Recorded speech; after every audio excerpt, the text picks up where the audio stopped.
the policies and procedures. You have to find within those four things, what can I change? And so I think in the slides, I talked about in the policies and procedures, maybe we're going to eliminate reserved parking and people can park anywhere. And that will remove some of the status symbols that are out there. And so those are some different things you can do. So when it says this aligned administrative systems, it's talking about anything within human resources that I can do to help create that behavior and attitude that I want. Okay? So we spent some time on the second box. I want you to realize in this class that the second box is more important than any of the rest of them. And the first box is more important than the rest of them. It's in a kind of a stair step, but box number 2 is there for a reason. It's not in a random order. It means that is a more dominant thing that you need to change early on in the game. Okay? I'm telling you that the rules, if you change box 2, I'm changing the rules of the game.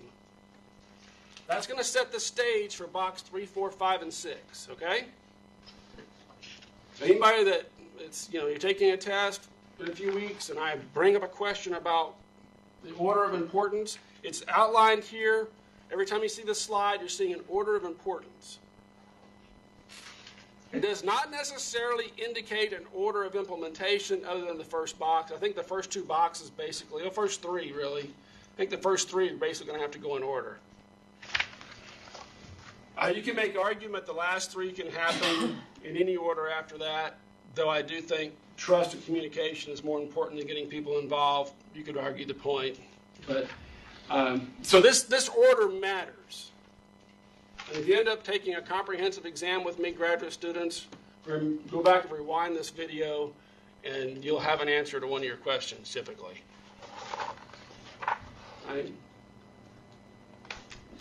All right, so what we're going to do now, we have sold the vision, the plan, and what we expect. We've changed, maybe you've begun the process of changing human resource systems.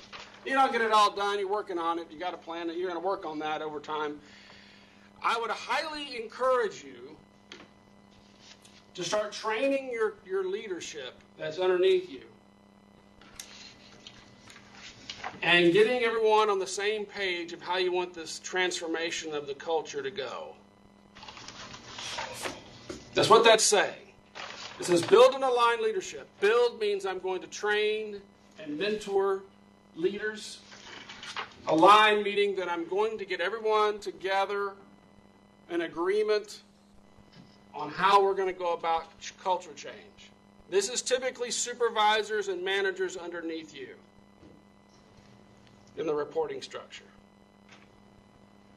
This is not really meant to be people on the same level as you. It would be great, but I'm picturing you at the top of the chain. Okay?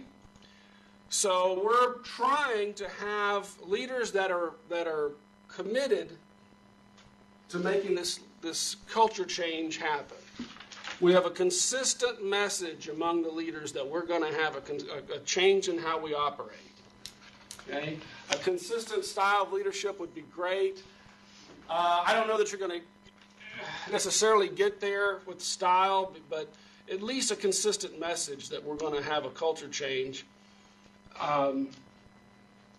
Because if you have I had this kind of a crazy chart up here earlier. If I've got managers 1, 2, 3, and 4 in here, people underneath department supervisor number 2, these 2 lead people and their crews, that group is going to be heavily influenced by that supervisor. This is who they deal with every day, is that supervisor. They're not dealing with you every day. And these people, this crew, that's their immediate boss. For this crew, that's their immediate boss. And these 2 lead people report to that supervisor.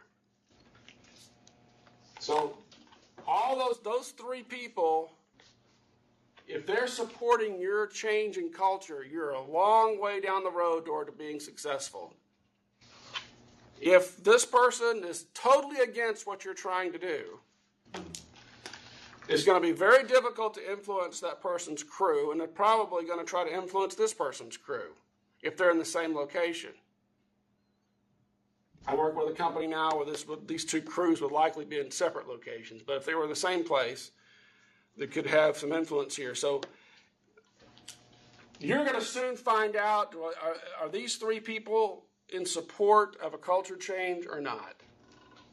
Can I convince them to become on board of what we're trying to do? Maybe you talk about the positive things that are going to come from a culture change, and you try to sell it to them that this is really going to be better for you and the company if we make this culture change. We want you to support these new policies and not badmouth the company, not badmouth these new initiatives, but to support these new initiatives. And we're going to maybe involve you in some of the decision making on these initiatives and get you involved in how we're going to make this happen. But you're trying to get all three of those folks in agreement and in support of what you're doing. Because if they are, then you've basically won the battle, in my opinion. And if you find that this person's really not supporting your operation, you've worked with them, eventually you may have to replace that person or get them to be moved to another area or what have you, because you cannot have a person influencing a whole entire crew that's not on board with what you're doing. Okay. So that's what these slides, what these section of slides are talking about.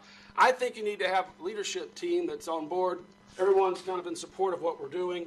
You're not going to get everybody to be gung-ho and happy about it, but at least they can support what you're doing. And if they're not, we'll try to find some place where they can be. It would be great if we had, again, we had a similar set of values. I don't know that you're going to, you'll be able to get that right away, but you can work on it. You're hoping that we could improve their leadership skills. We give them some training, some mentorship. And one of the key things I've been talking about, if you're trying to make a transformation in culture, if I've got leaders that are essentially in support of what we're doing, then you're going to get the policies and the rules supported in that area. The people are going to not badmouth it. You'll find people who don't support your effort, and you'll find people who are potential superstars ready that you can move up in the organization, people that you can really lean on to help your cause. All right, I've worked with companies that they have somebody that's highly respected. People really look to that person for advice. Maybe they've got many years of experience, and this person is on board with what you're doing.